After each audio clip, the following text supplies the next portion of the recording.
ก็ไม่รู้อ่ะนี่มันเยอะเยอะ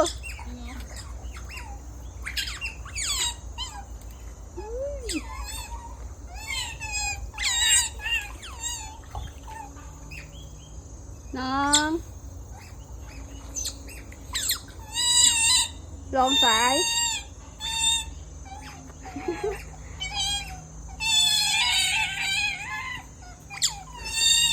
โอ้ยเย็นเย็น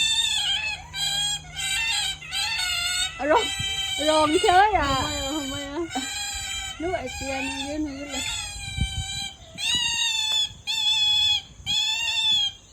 ลองสาย